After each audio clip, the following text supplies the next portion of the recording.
There's a particular kind of quiet that settles into a house after 30 years of shared living. Not emptiness, not loneliness exactly, just space. The kind that reminds you of everything that used to fill it. I noticed it most in the kitchen. Standing at the counter on a Tuesday afternoon in late October, holding a phone I'd just picked up, looking out at the backyard maple that had gone fully red.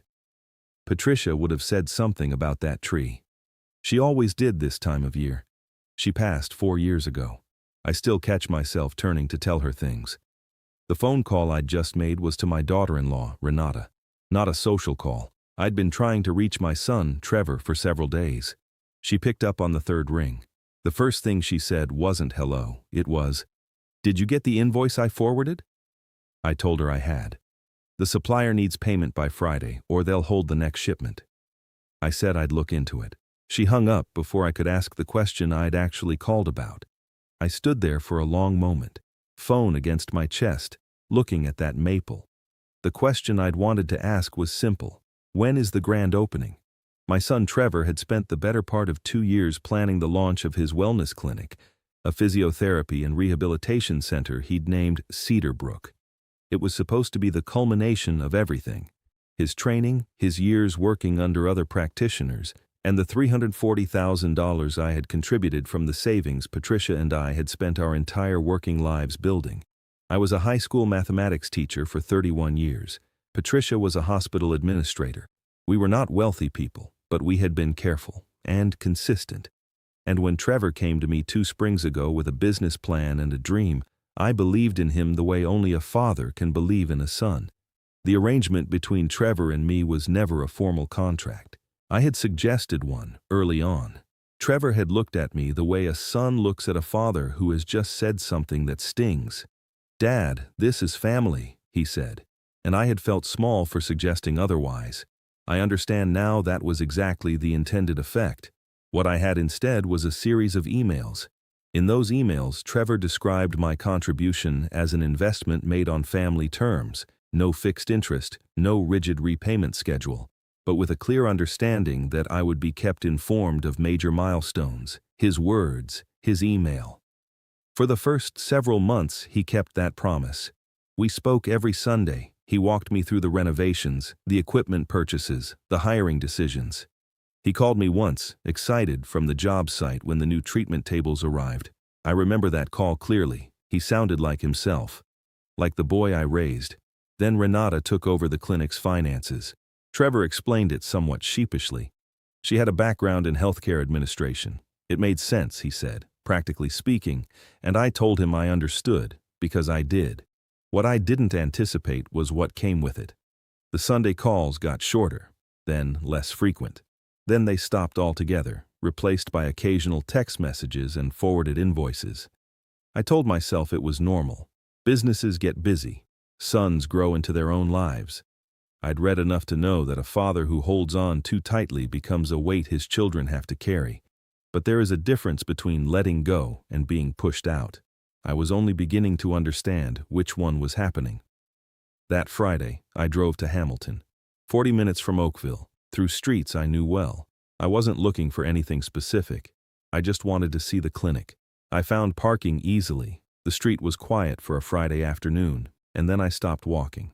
The sign above the door read Cedarbrook Wellness and Rehabilitation in clean navy lettering on a white background. Understated. Professional. Through the glass, I could see a reception desk, a woman typing at a computer, 2 people in the waiting area, clipboards in hand. The clinic was open. Not just open, established. The kind of open that doesn't happen overnight. The plants in the window had grown into their pots. The lettering above the door had a faint watermark along the bottom edge where rain had run down the wall more than once. I did the arithmetic quietly, the way a mathematics teacher does without thinking about it. I did not go inside. I stood on that sidewalk for what felt like a very long time. Then I went home. That evening I called Trevor. 3 rings, voicemail. The following morning, 2 rings, voicemail. He was sending me to voicemail, my own son. I sat with that for a full day before I called Renata. She answered on the first ring, which told me something. "When did the clinic open?" I asked. A pause. Not long, just enough. The soft opening was about 6 weeks ago, she said. We kept it quiet, a small launch, just family and a few close colleagues. I absorbed that word, family. Trevor wanted to keep it low-key. You know how he gets about pressure. I did know. Trevor had always been sensitive before anything that mattered to him. Exams, performances, milestones. I had spent years trying to protect him from unnecessary stress. I had never once considered that my presence at a meaningful moment in my son's life might be classified as unnecessary. I kept my voice level. 30 years in a classroom teaches you that. Trevor will call you this week, she said. He did not call that week. And so, quietly and without announcement, I began to pay attention. I am not an impulsive man. Patricia used to tease me about it. Said I could deliberate a dinner order into a full philosophical inquiry. But deliberation is not the same as passivity. And as the days passed without a word from Trevor, I did what any careful person does when they suspect they are being managed rather than respected. I went back through my records. Every transfer, every receipt, every email exchange related to the clinic over the past 2 years, spread across the dining room table in the house where Patricia and I had raised our son. The habit of a mathematics teacher: document everything, follow the logic, let the numbers speak. And the numbers were speaking. There were invoices Renata had forwarded that I hadn't looked at closely enough at the time. Equipment I didn't remember approving. A consulting fee, recurring monthly, paid to a numbered company I didn't recognize. A line item described only as business development, charged against the clinic's operating budget, my operating budget, for 11 consecutive months. I called my old friend Douglas. Retired corporate attorney, spends most of his time now sailing out of Burlington. We met for lunch at a diner near the harbor. I brought the emails. I brought the invoices. I laid them across the table between our coffee cups and let him read. He didn't say anything for a long time. Then he looked at me over the frames of his reading glasses and said, "Gerald, do you know who owns that numbered company?" I said I did not. "You should find out. I hired a bookkeeper named Carol, retired, contract work, asked very few questions. She took 2 weeks. When she came back, she brought a 4-page summary and a look on her face I recognized from 30 years of delivering difficult news to parents. The numbered company's director was Renata's brother. His name was Paul. Over 11 months, he had collected $30,800 in consulting fees from the clinic. From my investment. I did not call Trevor. Not yet. There is a version of this story where a man drives to his son's clinic and makes a scene. Raises his voice in a waiting room, says things that cannot be unsaid in front of people who will remember them. I am not that man. Patricia taught me something early in our marriage that I have carried ever since. You don't win by shouting, she used to say. You win by being the last one still standing at the table. So I prepared the way I used to prepare for difficult parent-teacher conferences, methodically, without anger, with the goal of arriving at understanding rather than delivering punishment. I called Trevor on a Sunday morning. He answered on the 5th ring. He sounded tired, not surprised. The way a man sounds when he has been expecting a difficult conversation and hasn't slept well in anticipation of it. "I'd like to come by the clinic," I said. "Tuesday afternoon. I'd like Renata to be there." A long pause. "I'll ask her." "Please do." The Tuesday meeting lasted 2 hours. Trevor and Renata met me in the clinic's small back office. I placed Carol's summary on the desk between us. I placed the emails. I placed the lease documentation I had quietly reviewed through a contact who knew the building's landlord. That document had revealed something additional worth knowing. The clinic's lease carried a personal guarantee, signed by Trevor alone, not jointly, not distributed across any corporate structure. My son was carrying the full financial exposure of this business on his own shoulders. I do not know if Renata understood that when she authorized Paul's fees. I did not ask.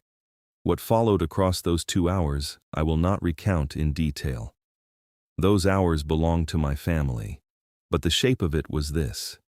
Trevor and Renata's versions of events did not match, and they discovered that with me sitting quietly across the desk as witness. I did not raise my voice once.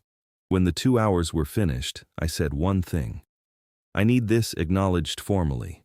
a written accounting of everything spent, and a repayment plan for what was paid to Paul's company. Not because I need the money, Trevor. Because I need to know we are operating honestly. Renata said she would need time to speak with her accountant. I said, "Of course, 2 weeks." On my way out, Trevor followed me to the door.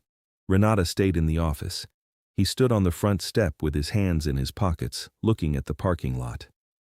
"I'm sorry, Dad." "I know you are."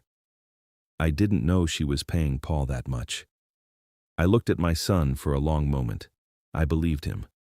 I believed that he had signed his name to things without reading them, trusted someone else to manage details he didn't want to manage, and built something genuinely beautiful on a foundation he had not fully inspected. I had watched him do a version of this his whole life. Trevor had always been the visionary, the one with the dream, the one who needed others to execute it. It was his greatest strength, and in this case, someone had quietly taken advantage of it. "That's something you're going to have to fix," I said. "Not for me, for yourself." I drove back to Oakville in the late afternoon light. The 403 was moving slowly, and I was in no hurry. I put on the radio, an old habit from Patricia's years of insisting on it in the car, and I let the drive take as long as it needed to. 2 weeks later, a full accounting arrived from Renata's accountant. $34,200 in unapproved expenditures, a repayment proposal, monthly installments over 18 months drawn from projected clinic revenue. Douglas reviewed it with me over the phone and said it was fair. I accepted it on one condition. Any expenditure over $5,000 required my written acknowledgement going forward. Renata agreed. She did not sound pleased, but she agreed. What came after was quieter than everything that preceded it. Trevor and I resumed our Sunday calls, shorter in some ways, more careful, but more honest than they had been in years. He told me things he hadn't told me before, that the first months had been harder than expected, that he'd been too embarrassed to say so, that he and Renata had been arguing about money long before I became part of those arguments. I told him he could have come to me, that a father who cannot hear difficult news from his son is not a father who can be trusted, and that I had always hoped to be trusted. That December, Trevor called and asked if I'd like to come by the clinic for an early Christmas dinner, just the three of us. Takeout from the Lebanese place next door, a folding table in the staff kitchen, a string of lights he'd put up along the window. I said yes. At some point during that quiet evening, Trevor looked across the table and said, "This would not exist without you." He did not mean only the money. I am 63 years old. I have buried a wife, finished a career, and navigated more difficult conversations than I can count. And the lesson I keep returning to is this. A contract is not a sign of mistrust. It is a sign of respect. It says, "I take this seriously enough to put it in writing." The repayments arrive on the 1st of every month without exception. I visit the clinic on the 2nd Tuesday of each month. Trevor gives me a brief update over coffee, occupancy, referrals, equipment. In the spring, he bought a new ultrasound machine.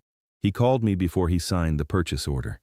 That phone call was worth more to me than any grand opening could have been. I am not a man who needs to be celebrated. I am a man who needs to be included.